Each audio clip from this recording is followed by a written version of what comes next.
fèsì sí ọlọ́kanòjọ̀kan àwọn ìbéèrè tó bá jẹ́ pé ó ta kókó àbí iyèméjì bá wa lórí rẹ̀ láti lè máa ṣẹ̀sìn lórí àmọ̀dájú àmọ̀yéké sàmọ̀ pé ìmọ̀ òun la fi ń ṣẹ̀sìn al-Islam.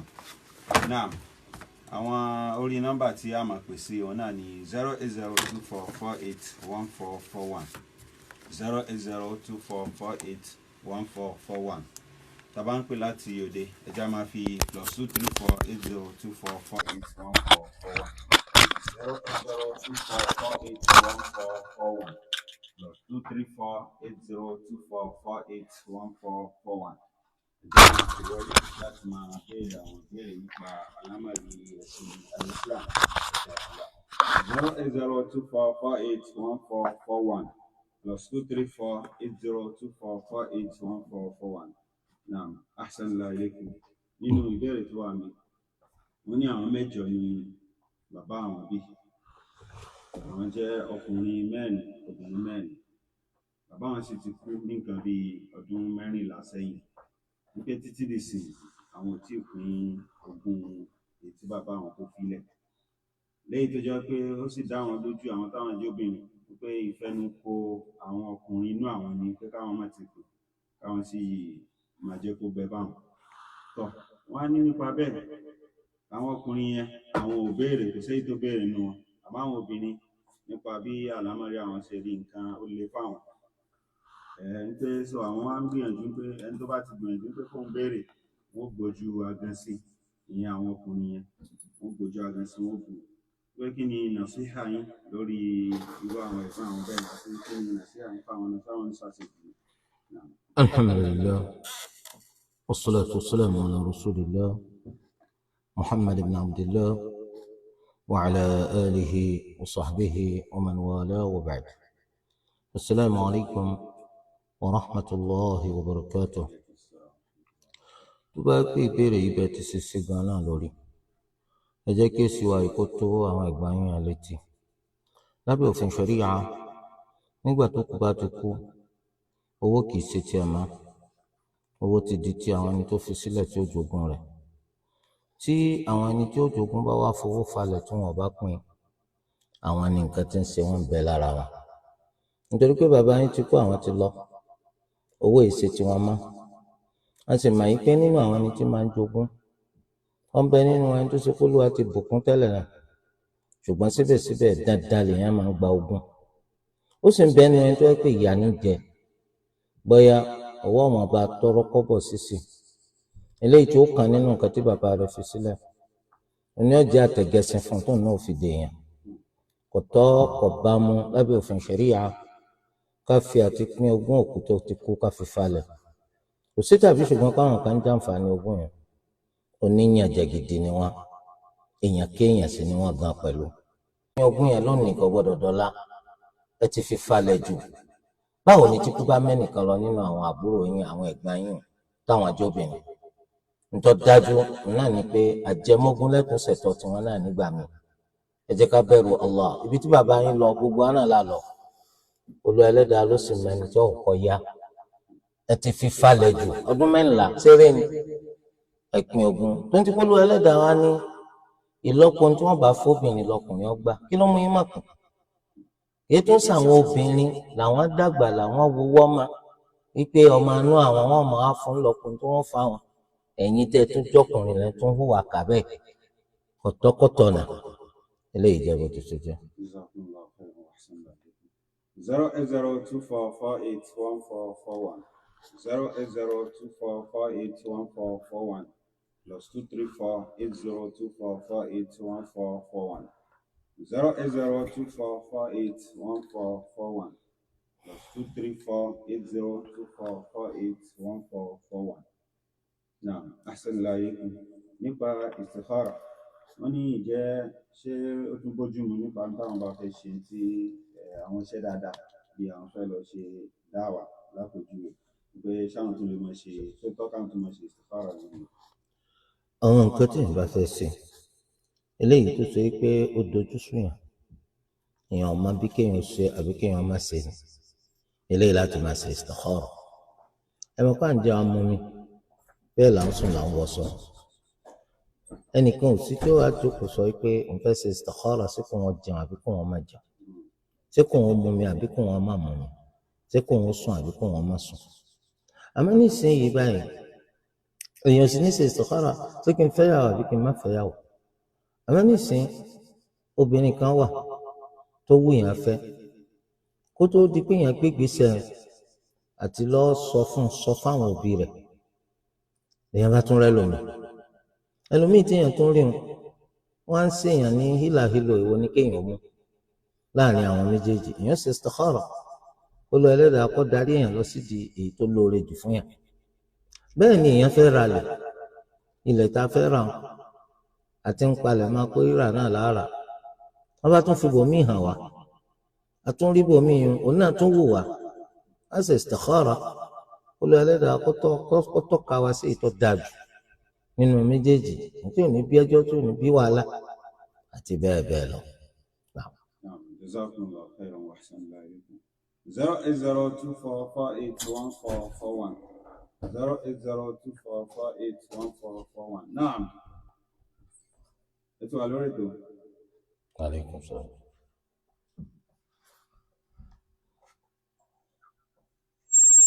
Naam. Alaikum salaam.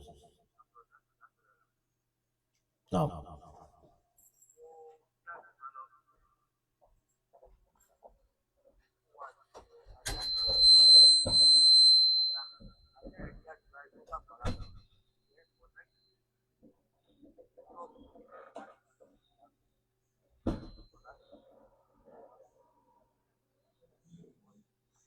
Alaikum salaam. Àkọ́kọ́, aṣọ tí èèyàn wọ̀ sọ́run tí ajá tó bá fẹnu kan àbọ̀ bá fara kan, kò sí nínú òfin ṣẹ̀ríà pé kẹ́ lọ fọṣọ nítorí pájá bá fara kan. ṣùgbọ́n òfin ṣẹ̀ríà sọ pé nígbà tí ajá bá fi ara kàn yín lára àbọ̀ bá fẹnu kàn yín lára, ẹ ṣàkíyèsí ibi tó fi kàn yín sẹ́gbìn bẹ́ẹ̀ àbí òsì ń bẹ. àṣepé tẹ́gbìn bá ń bẹ ẹ̀gbin lẹ́fọ̀, kìí ṣe pé nu ajá àbára ajá lẹ́fọ̀ lára sọ yín. abọ́ eléyìí tí ajá kẹnu bọ̀ lẹ́ni tó ṣe pọ̀ yọ ahọ́n rẹ̀, abọ́ yẹn ni wọ́n ní kẹ́ fọ̀ lẹ́ẹ̀mejì, ọ̀kan nínú àméjèèjì kó jẹ́ pẹ̀lú ìpẹ̀, ṣùgbọ́n aṣọ wa kò sẹ́ni tó ní kẹ́ fọ̀ nítorí pájá bá fẹnu kan, àyàfi tá a bá rẹ́gbìn lẹ́nu ajá wọn, ẹ̀gbin tó fi yí wa lásọ láfọ̀. àtẹ̀yìn ọba ti rẹ́gbìn lára sọ yín, kò sí wàhálà ẹ̀ lọ fi ṣe sọ́lá. Jazakumullahu khairan wa ahsana ilaykum. 08024481441. Naam.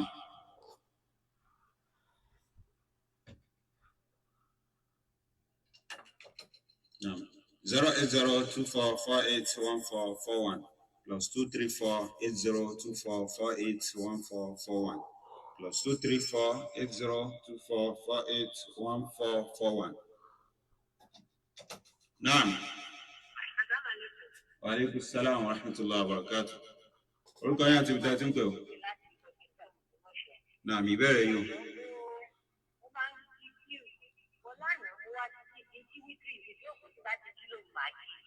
Lánàá unfortunately for me, Ọlọ́run kádàrá kékeré jí mo jí bíi 5:10. Mo wá wò kójú tó kírun yẹn, mo wá pátá mú ra kàdùá, mo wá jí wítìrì, nígbà tí tó kí rákàjẹ́ ìpàdé. Mo wá bẹ̀rẹ̀ pé ṣé ìjẹ́ tí mo ṣe yẹn ṣó ṣe déédéé àti kò ṣe déédéé. Then my second question is that lẹ́gẹ̀ẹ́ lè wà mọ́tò kan wà bẹ́ẹ̀. Sometimes tó wọ̀n ní permanent náà, ìgbà míì wọ́n lè gbèrò. Ìgbàmí wọ́n lè máa dùn á kàn kọ́kọ́ mọ sí ọ̀run. Ṣé ó wá lẹ́tọ̀ọ́ láì sí irun kọ́mọ sí ọ̀run lọ́mọ sí láyé ìbéèrè tó fẹ́ béèrè? Alhamdulillah, salatul witr, ẹni tó bá ti mọ̀ pé ọ̀run bí òun lọ kò súnmọ́ pé kò wọ́n jí kó tó di pé lẹ́ẹ̀ma, à ń fẹ́ káwọn ti ṣe salatul witr wọn kó tó di pé wọ́n sùn. àmẹ́ni tó bá ti mọ́ la ipò máa ń jí, èyí tó dáa jù fáwọn nìkan máa ṣe salatul witr wọn láàrin òru nígbà tó bá jí. irú ètò ṣẹlẹ̀ sí tó jẹ́ pé ẹ jí lágogo 5:00 ṣùgbọ́n tó ṣe pé àgùntàn jí sìn àlùfájàrí ti yọ ó ti tó gùn ṣẹ́jú, ẹ wá kọ́kọ́ ṣe solatul wítìrì yín ṣáájú kẹ́ tó ṣe rak'ata al-fajr ṣáájú kó tó di pé ṣàṣùbà.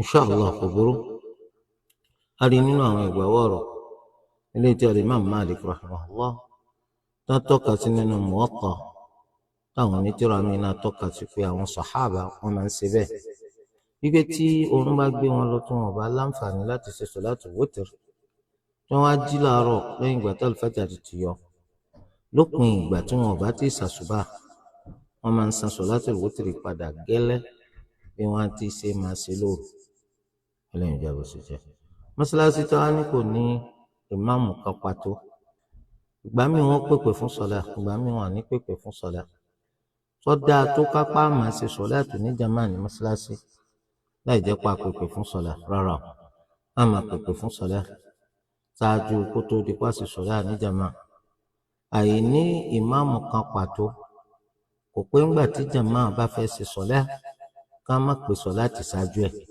kì í ṣeré lẹ́sìn ẹ pèpè fún sọ̀lá kódà kó ti pé gbogbo iyejú ẹ̀yin tẹ́ fẹ́ ṣe sọ̀láàtì náà ti wà ń bẹ̀ ẹ tún pèpè fún sọ̀lá bàtẹ́ bá tó pèpè fún sọ̀láàtì tán ẹni tí ó sì rak'ata al-fajr yóò ṣe ẹ̀yìn rẹ̀ lẹ́wàá sì kọ́ ọmọ lẹ́wàá ṣàṣùbà lábẹ́ báwọn ó bùkátà kápá kéèsì lọ́pọ̀lọpọ̀ àyè gẹ́gẹ́ bí ìbéèrè tí arábìnrin yìí ṣe á rí i pé àwọn mọ́ṣáláṣí wà lóòótọ́ ṣùgbọ́n kò sí lè máa mú eléyìí báyàn lọ́kàn jẹ́ púpọ̀ nítorí pé a lè máa pariwo kò sí mọ́ṣáláṣí kò sí mọ́ṣáláṣí láti máa gbìyànjú àti tọrọ lọ́dọ̀ àwọn tó lo abábùkún wọn á kọ́ mọ́ṣáláṣí fún wa lágbègbè wa ládùúgbò wa tí wọ́n bá wá kọ́ mọ́ṣáláṣí tán ẹ mọ̀ ní pé mọ́ṣáláṣí ẹni tí ó síwájú àwọn èèyàn ṣe sọ̀láàtì náà ó pàtàkì jù ká kàn kọ́ mọ́ṣáláṣí lẹ̀ kọ́ má lẹ́ni tí ó máa ṣàkóso rẹ̀ lọ torí ẹ̀ àwọn mọ́ṣáláṣí wà bẹ́ẹ̀ ó ṣe pé kò lẹ́ni tí ń ṣe lè má mú fáwọn èèyàn bẹ́ẹ̀ àdúgbò ń gan alára kò sẹ́ni tó ṣe tán láti ṣe sọ̀lá eléyìí tó túmọ̀ sí wípé wọ́n kàn kọ́ mọ́ṣáláṣí nǹkalẹ̀ ni eléyìí ó yẹ kó máa rí bẹ́ẹ̀ bẹ́ẹ̀ sì ní gbogbo àdúgbò gbogbo kọ̀rọ̀kọ́ndú tẹ báwọn náà lẹ́rẹ̀ ni tó jẹ́ mùsùlùmí ṣùgbọ́n tó ṣe pé ọ̀pọ̀lọpọ̀ nínú mùsùlùmí ọlọ́bẹ̀ yọ̀ ni ẹ̀sìn ò dùn wọn lára rárá ó lè máa jẹ́ Ràmí ó máa jẹ́ Fatai ó máa jẹ́ Lókó ṣùgbọ́n tó ṣe pé kò sí ẹ̀sìn rárá ìjọ ọdún síjọ ọdún ni àwọn eléyìí ẹ̀ ṣe mùsùlùmí ó sì ń bẹ nínú ẹjọ́ pé jùmọ̀à sí jùmọ̀à ni àwọn gan ṣe mùsùlùmí nítorí pé mùsùlùmí òun lẹni tó dúró gírí lórí sísojúṣe mùsùlùmí yìí máa ṣe sọ̀láàtì nìkan ló sọ ọ́ di mùsùlùmí sọ̀láàtì gan-an lọ́mẹ̀hẹ̀m eléyìí tó túmọ̀ sí wípé ó yẹ ká dúró ká tara gírí ká mójútó ẹ̀sìn wa dáadáa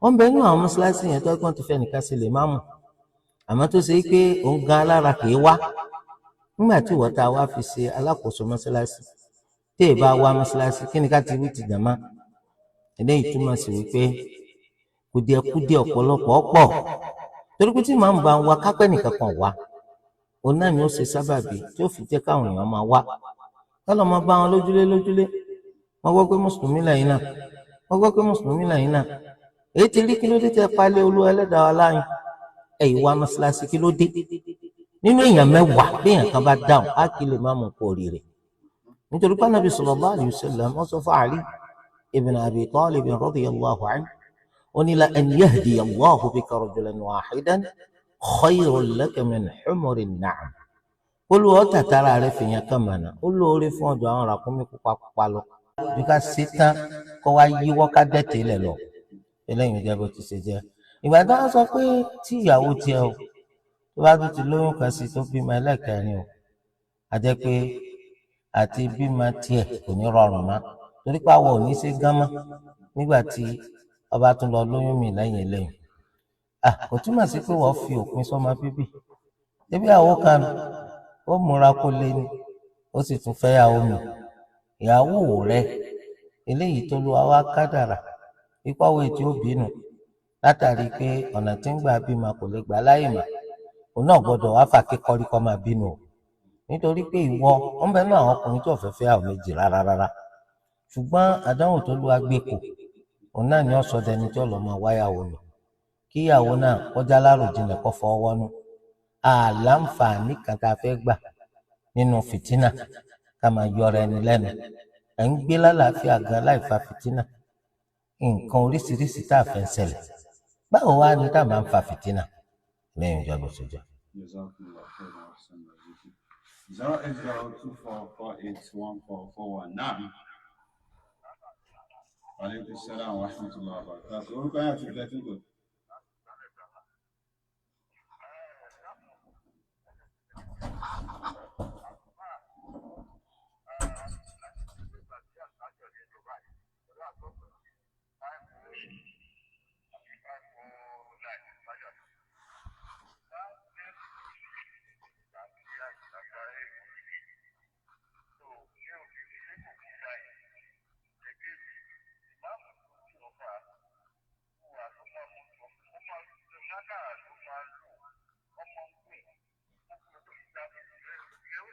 Àbí sura.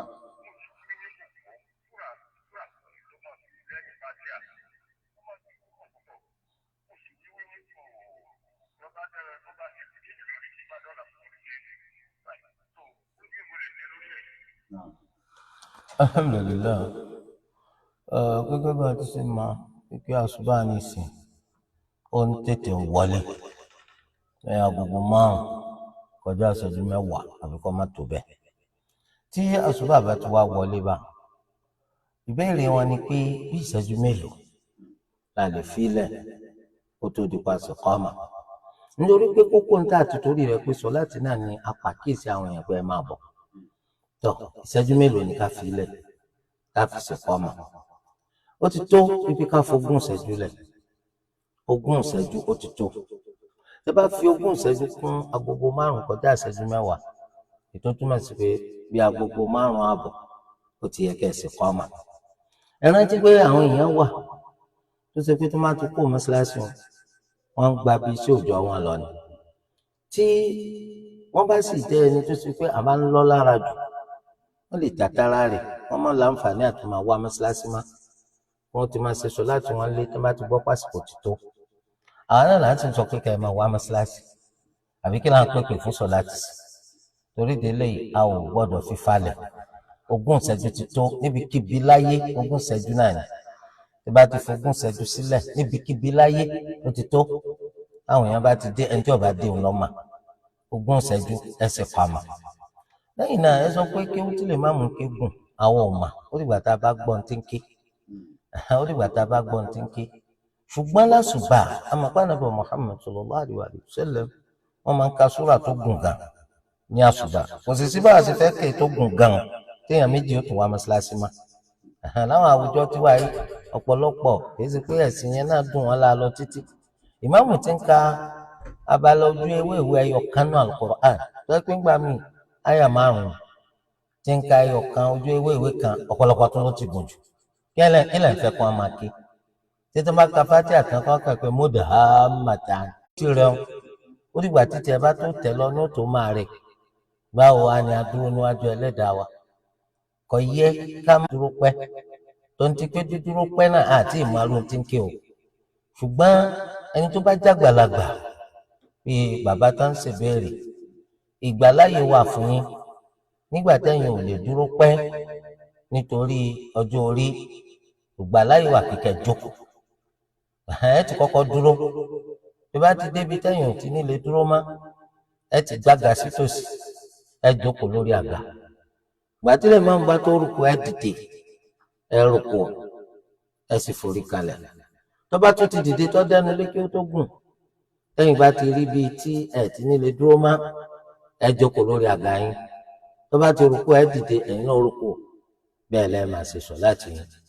Lọ́tí pé ìmáàmù náà ó yẹ kó jẹ́ ẹni tó ṣe pé wọn náà pàkíyèsí ara rẹ̀, nítorí tí a bá sọ pé torí àǹfààní tá a ní àti pé pápá gan agbọ́kọ̀ Ànábì sallallahu alaihi wasallam máa fa sọ láti gùn làwọn náà bá la fẹ́ lo àǹfààní ìlálòtàn gbogbo jàmáà lálẹ́ dànù gbogbo jàmáà lálẹ́ dànù. Nínú àdìsí Ànábì Muhammad sallallahu alaihi wasallam wọ́n lẹ́nìkẹ́ni tó bá ṣe ìmáàmù fáwọn èèyàn kó gbé fúyẹ́, nítorí pé ẹni tó ní bùkátà ń bẹ nù wọn, ẹni tí kò gbádùn ń bẹ nù wọn, ẹni tó lẹ́ ń bẹ nù wọn, àgbàlagbà wà nù wọn. Torí ẹ̀ má ṣe àṣeléjàmá mọ́sálásí tó bá lé wọn tó ò ní ṣe lè má mú fògiri. torí délé ìwọ̀ntúnwọ̀nsì àti imam àtàwọn jama tó wà lẹ́yìn rẹ̀ náà. Jazakumullahu khairan wa ahsanallahu ilaykum. 08024481441. Naam. Wa alaikum salam wa rahmatullahi wa barakatuh. Orúkọ yín àti ìgbà tí ń tọ́. Náà ìbéèrè yín o.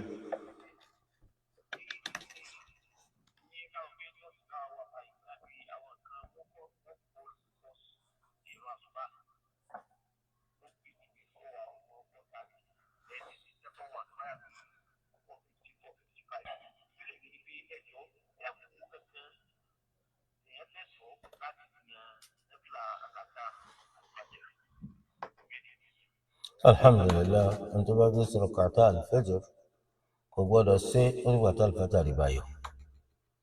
nígbà tí al-fajr bá yọ ìgbà náà láti rak'ata al-fajr. ìgbà náà gẹ́gẹ́ wọ́n máa ń pèpè fún àṣùbà. èyí dá ti pè lóru yẹn kì í ṣàṣùbà wọn pèpè fún. wọ́n pèpè yẹn tó lẹ́ni tó sùn kó lè bá dìde ṣe qiyamul layl. ẹni tó sì ti jí ṣáájú rẹ̀ tí ń ti ṣe qiyamul layl wọ́n fi ń ta lólobó pé tó bá bá débì kan lè lọ sùn kó sinmi. wọ́n sì tún pèpè yẹn fẹ́ni tó fẹ́ ṣe sùyàm kó náà lè dìde kó lè bá jẹ sààrì. a ò gbọ́dọ̀ ṣe rak'ata al-fajr àfi lẹ́yìn ìgbà tí al-fajr bá yọ. torí ẹ̀ lẹ́sìn máa kà nínú àwọn tírà fiqh ibi tó bá pè ìpèpè tá à ń ṣe tó bá jẹ́ ti àṣùbà ni ìgbà náà ló lè pèpè sọ pé as-salatu khayrun minan nawm. ètò túmọ̀ sí pé ìgbà tí al-fajr bá tó yọ lásọ bẹ́ẹ̀ ìgbà náà là máa ṣe rak'ata al-fajr.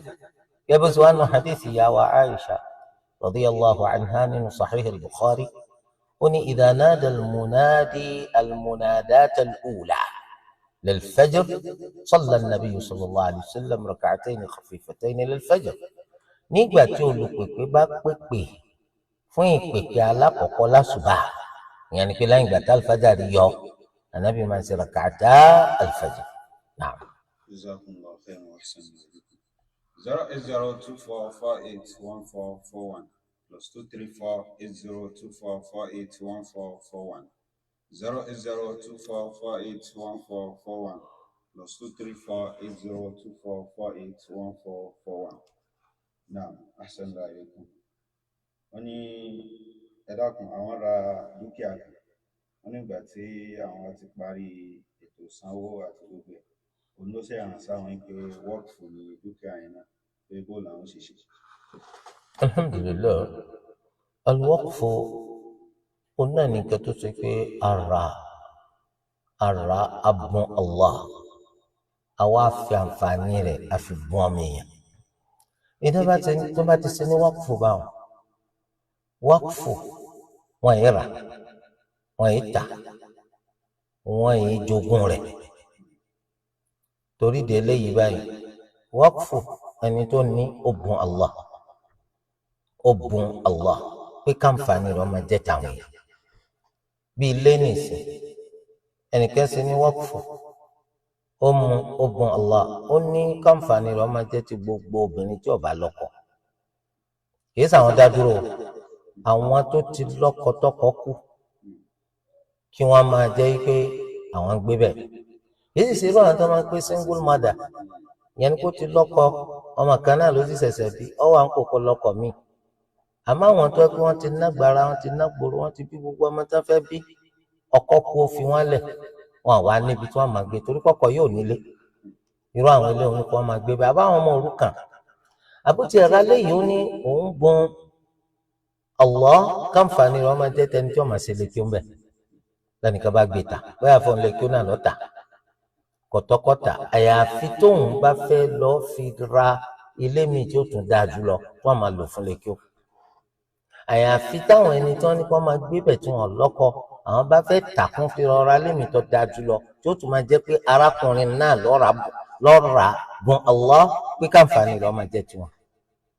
torí ẹ̀ tó bá ti wá hàn sí wa pípé ń ta ara yìí wọ́pù ni á lọ dá padà fẹ́ni tá a ra lọ́dọ̀ rẹ̀ á gbowó wa torí ní tí ọ̀tọ́kọ́tà lọ́tà irú rẹ̀ pọ̀ lórí àwọn tíra ẹ̀rí pé tíra ní ìsìn bóyá àwọn ilẹ̀ Lárúbáwá wọ́n tẹ tíra gbàtọ́ wọ́n tẹ pé kí wọ́n máa pín fi sabilillah wọ́n kọ sára rẹ̀ pé waqfun lillah yuhda wala yubaa wọ́n máa bùn àwọn èèyàn ní wọn gbọ́dọ̀ ta ìgbà tó ṣe pé ẹni tí òun lọ gbà wá lọ́fẹ̀ẹ́ ó lo àǹfààní pé ọ̀pọ̀lọpọ̀ àwọn èèyàn láwùjọ tó ń lọ wọn gbọ́ lárúbáwá yóò máa wá tà yóò máa ta tíra tí ò yẹ kó tà gbogbo owó tó bá gbà wọn ẹ fi yé pé haram ni ẹ dá tíra padà fún ẹ sì gbowó yín wọ́n ní kó pín ní wọ́n sọ pé kó tà torí ẹ jẹ́ ká bẹ̀rù Allah gbogbo tó bá ti pè ní wọ́n àgbọ́dọ̀ ta náà. Jazakumullahu khairan wa ahsanallahu ilaykum. 08024481441 08024481441 plus 2348024481441 plus 2348024481441 08024481441 plus 2348024481441. Naam, ahsanallahu ilaykum. Wọ́n ní imam nígbà tí wọ́n bá fẹ́ ṣe janaza ṣé nínú nítorí ẹ̀ kan ṣe ní pé kán sọ fáwọn èèyàn tó fẹ́ ṣe pẹ̀lú wọn ṣe sọ láti sókùlà wípé ọkùnrin ní àbóbìnrin ṣé lẹ́tọ̀ọ́ kan ṣe bẹ́ẹ̀. àbí àní tí wọn bá mọ̀ táwọn èèyàn bá mọ̀ torí pé àdúrà tá a fẹ́ ṣe a fẹ́ lo ọ̀rọ̀ tí ó tọ́ka sí ẹni tá à ń ṣe sọ láti sí lára èdè táàfì máa ṣàdúà lọ́rọ̀ tí wọ́n máa tọ́ka sẹ́ni tá à ń ṣe sọ láti sí lára tó bá jọkùnrin ó yàtọ̀ sí èdè táàfì máa ṣàdúà pẹ̀lú ọ̀rọ̀ tí wọ́n máa tọ́ka sí tó bá jóbìnrin bí àpèjúwe abẹ́sọ̀kọ́ Allahumma ighfir lahu warhamhu Olúwa foríjì kọ̀ọ̀kẹ́ ọkùnrin tó bá lọ jóbìnrin Allahumma ighfir laha warhamha Olúwa foríjì kọ̀ọ̀kẹ́ lédè Yorùbá ni ò ti yàtọ̀ ó yàtọ̀ lédè Lárúbáwá wọn náà gbọ́ Allahumma ighfir lahu warhamhu àti Allahumma ighfir laha warhamha ó yàtọ̀ síra wọn tó a gbọ́dọ̀ mọ̀ bẹ́ẹ̀ náà ni wọ́n máa ń ṣe níbikíbi láyé láti fi hàn àwọn èèyàn pé ọkùnrin la fẹ́ ṣe sọ láti sí làbóbìnrin náà ọmọdé ni náà. Jazakumullahu khairan wa ahsanallahu ilaykum. 08024481441. Naam. Wa alaykum assalam wa rahmatullahi wa barakatuh. Orúkọ yẹn àti tẹ́tí ń pè ó. Náà ìbéèrè yẹn.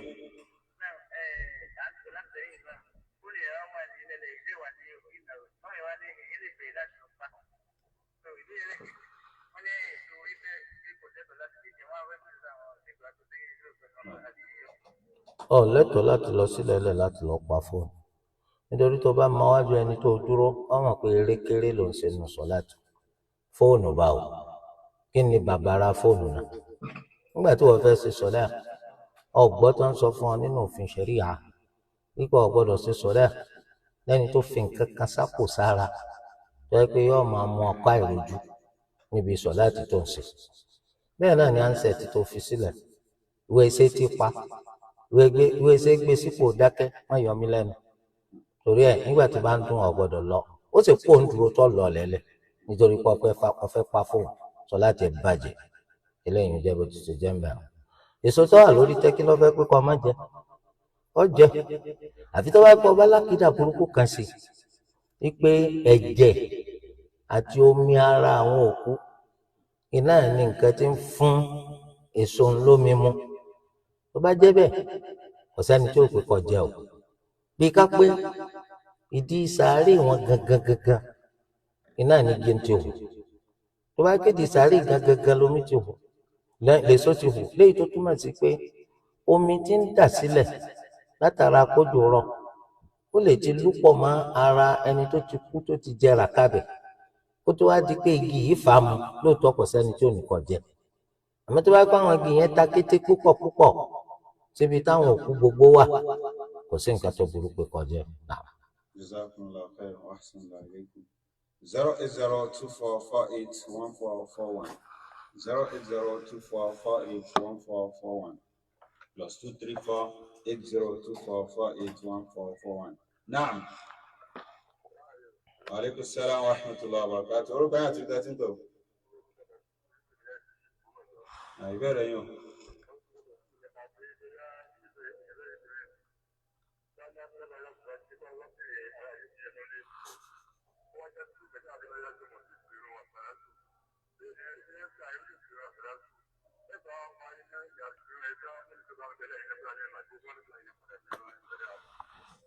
alhamdulilayi ẹni tó lọ sí mọ́ṣáláṣí tó bá pé wọn ti pè as-salatu khayrun minan nawm òun wá wọlé ó sì ti mọ̀ pé alifájàrí ti yọ ó wá sí rak'ata alifájàr lásìkò tí ń ṣe sọláàtì lọ́wọ́ bàbá àbọ̀mọ tó yẹ kó wá pèpè fún sọláàtì wọn wá tọ òun ti wá sí rak'ata alifájàr tiẹ̀ tán só lè pe as-salatu khayrun minan nawm bẹ́ẹ̀ ni yìí ṣe dandan náà ní pẹ́ẹ́lẹ́ kí wọ́n ti kọ́kọ́ pèpè kéèyàn tó ṣe rak'ata alifájàr tó bá ti dáyàn lójú pé alifájàrí ti yọ àǹfààní àti ṣe rak'ata alifájàrí ti wà tonti pé mọ́ṣáláṣí òun ló yẹ kó máa ta wá lólobó pásìkò ti tó torí ẹ̀ ló jẹ́ pé kì í ṣe gbogbo èèyàn lọ́tọ́ sí pé kó máa pèpè fún sọ̀lá ẹni tí ò bá ti nílé mójútó àsìkò kò yẹ kó jẹ́ pò ńlá fi ẹ̀rọ gbohùngbohùn lé lọ́wọ́ kó máa pèpè fún sọ̀lá ẹni tó gbé dákúrekú ní ọmọ wa mọ́ṣáláṣí òun kọ́ ló yẹ ká fi lé lọ́wọ́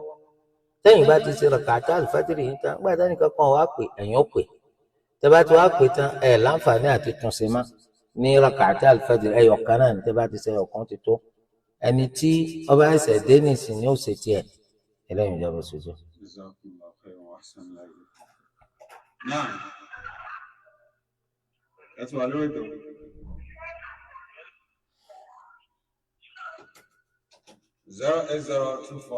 08024481441 plus 2348024481441. Náà.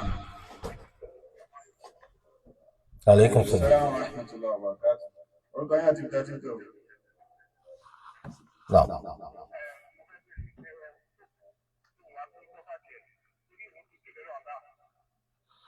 alhamdulilayi ìbéèrè tẹ́ ṣe nípa pé téèyàn bá kú òun ti fàyè lẹ̀ ó sì ti fi gbogbo ohun tó kó jọ láyé ó ti fi lẹ̀ àwọn ẹni tó wá fi sílẹ̀ láyé àwọn ni wọ́n kùnà láti pín ogún ṣé òkú tóun ọ̀daràn nítorí pé àìfà ìdáràndáràn lábẹ́ òfin ṣẹ̀ríà dèpòdépò kan àti pé nìkan ru ẹrù ẹ̀ṣẹ̀ lómìn báwò kò sálàrù lọ́rùn oníkálukú ní òfòrí omi tiẹ̀ àwọn ẹni tó kù fi sílẹ̀ àwọn náà máa ti ń ṣe àwọn ẹlẹ́ni tó ṣe pé nǹkan ń ṣe tí ò fura òkú ti lọ kò bá yín lọ nǹkan kan mọ́wọ́ ó ti fi gbogbo ẹ̀ lẹ̀ fún yín kí ló dé tẹ̀yìn òpin èyí tí wọ́n máa ń sọ pé àwọn lálàárí bàbá yín wá ń làkúta gbàtàwọn bí bàbá èyí ti rí tó bá jẹ́ pé òkúta lẹ̀ ń fọ́ lálùkìyàmà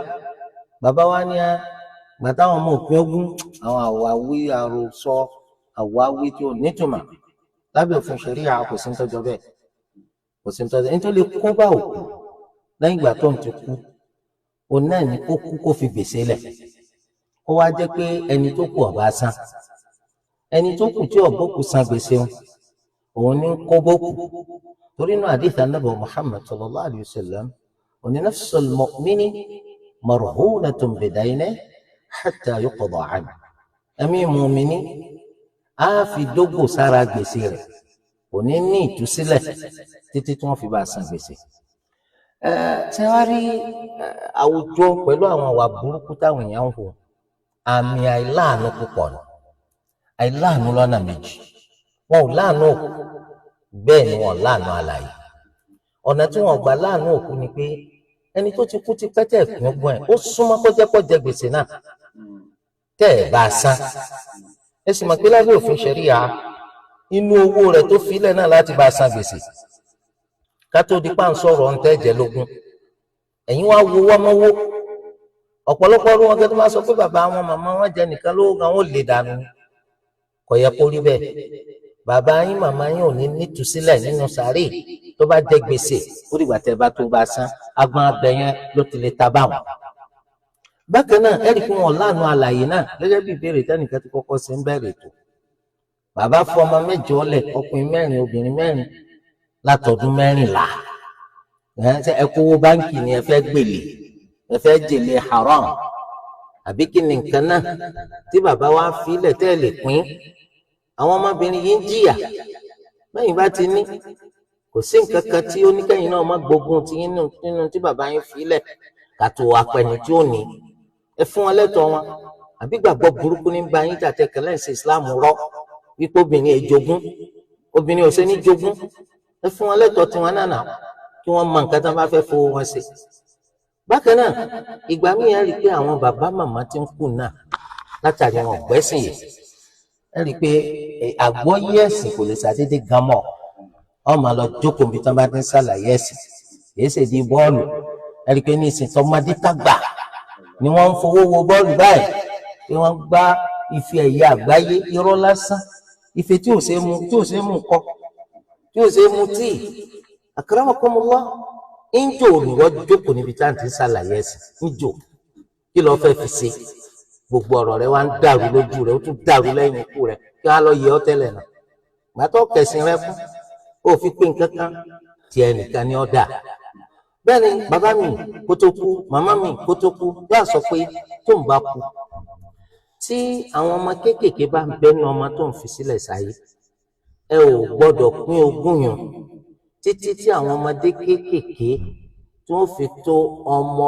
ọdún mẹ́ẹ̀ẹ́dọ́gbọ̀n ọmọ ọdún márùndínlọ́gbọ̀n ó sì lè jẹ́ pé gbà tí bàbá yẹn kú sí èyí tó kéré jù nínú àwọn ọmọ ń bẹ lọ́dún mẹ́ta ọdún mélòó wọn ní ká dùn ọdún 22 kó tó di pé wọ́n pín ogún ìyá ń jẹ ẹlòmíì tí wọ́n bá pín ogún yìí ní ó rí bá ti ṣe pẹ̀lú tó bá gbà ẹlòmíì sì wà tó gbé ìka ń bẹnu ẹ̀ ìgbà tó ń ti rí pé ọdún 22 ni àwọn ọmọ yìí sì kéré ta ni ó yí ọ̀n lọ́wọ́ wò ta ni ó bí ọ̀n gbogbo ń tọ́jẹ́lẹ̀ tọ́jẹ́lẹ̀ ni ó ti fàtà kó tó di ọdún 22 nígbà táwọn ọmọ yìí bá wá dàgbà gẹ́gẹ́ bí àsọsílẹ̀ bàbá wọn wá rí i pé òfurufú ló kù táwọn ò jogún tó bá béèrè lọ́dọ̀ bọ̀dá wọn àbí wọ́n béèrè lọ́dọ̀ àǹtí wọn gbọ́ pé bàbá wa wọ́n fi àwọn nǹkan báyìí sílẹ̀ láyé nígbà tán kú wọ́n kàn sọ àsọlẹ̀ pé torí àwa kéékèèké yìí o wọ́n jọ dìgbà báyìí kí wọ́n tó pín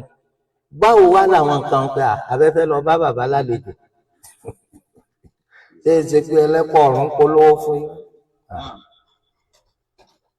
08024481441 2348024481441 ìjà gbìyànjú láti máa tẹ̀lé àwọn ọlọ́kanòjọ̀kan àwọn ìmọ̀nà àti òye àti ọ̀nà àmàyí tí àwọn olùmọ̀ wa tí Allah kádàrá pé ká máa fi mọ̀ wá ibẹ̀ náà ní oríire ayé àti oríire kìyàmà pẹ̀lú wà fún wa. ẹ̀dá tún gbìyànjú síwájú sí láti ra àwọn ìwé tí wọ́n tún kọ ìtọ́jọ pé a tún kà náà. Aleykum salaam wa rahmatullahi wa barakatuh. Orúkọ yín àti ìbéèrè yẹn bá ṣe pápápá ìjọ. Náà ìbéèrè yẹn.